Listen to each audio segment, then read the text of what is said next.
Welcome to the Explainer. You know, one of the biggest headaches in the world of data is just pure chaos. So today, we're going to tame it. We're taking messy, disorganized data and giving it a clean, super efficient structure by walking through the step-by-step process of database normalization. So here's our game plan to get from chaos to clarity. First, we'll see what happens when good data goes bad. Then we'll jump into the cleanup process, hitting every step from first normal form all the way to the fourth. And finally, we'll talk about the huge trade-off that you're going to face on any real project. Do you want perfect data, or do you want it fast? All right, let's dive right in. Look, before we can really appreciate the solution, we have to feel the pain of the problem. So what actually happens when your well-intentioned data starts to go bad? Oh, you know this feeling, right? That little spike of panic when you're changing a client's email in 3 different spreadsheets, just praying you didn't miss one. Well, that feeling is a classic symptom of a much deeper structural problem with your data. It's clunky, it's inefficient, and honestly, it's a disaster just waiting to happen. So this mess actually has a technical name: data anomalies. An insertion anomaly is when you say can't add a new instructor to your system until you've assigned them a course. The update anomaly? That's our email change nightmare. And the deletion anomaly? Oh man, that's the scariest one. That's when deleting a student's last enrollment accidentally wipes their entire existence from your database.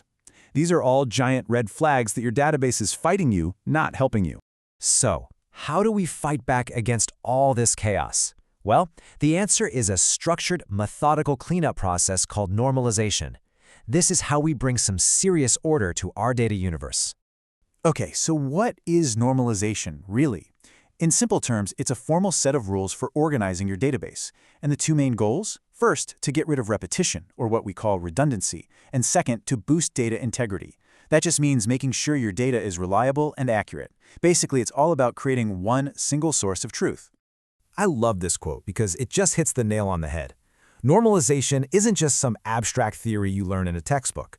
It's a hands-on, practical way to build a database that's tough, resistant to errors, and way easier to manage down the road. All right, time to roll up our sleeves.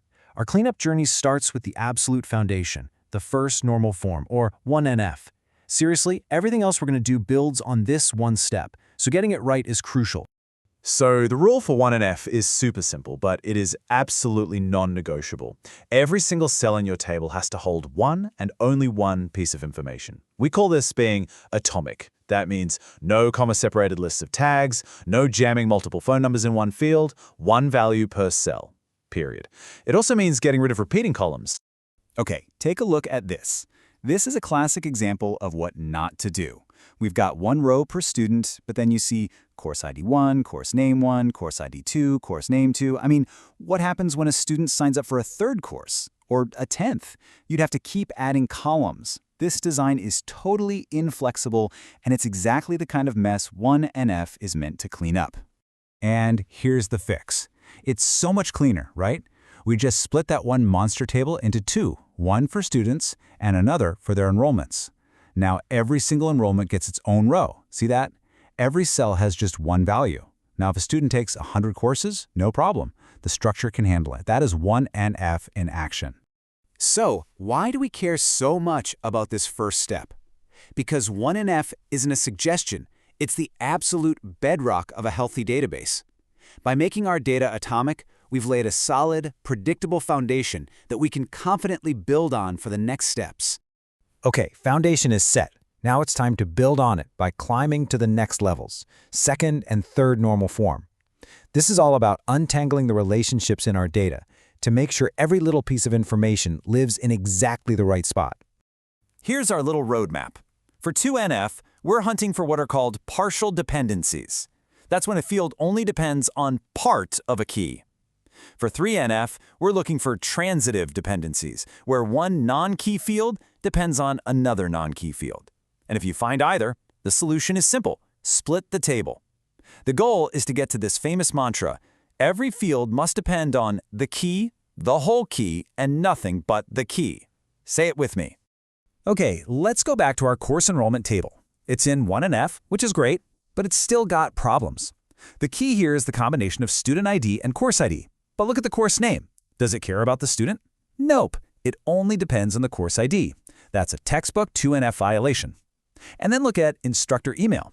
It depends on the instructor name, which isn't a key at all. That's a classic 3NF violation.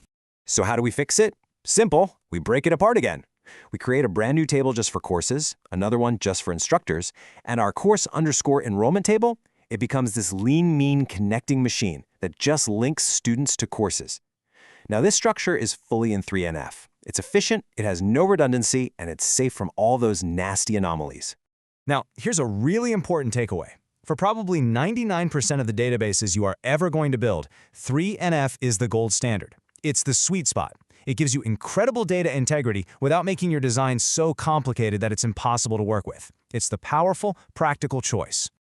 So 3NF is amazing for most things, but there are some weird edge cases, a trickier kind of problem it doesn't solve. This happens when you're trying to store multiple, totally independent facts about one thing. For that, we've got to go one level higher, to fourth normal form. So what's 4NF for? Well, it's all about isolating facts that don't have anything to do with each other. Imagine you're tracking an employee. You want to list the programming languages they know and the human languages they speak. Those two lists are totally independent. A person's skill in Python has nothing to do with whether they speak Spanish.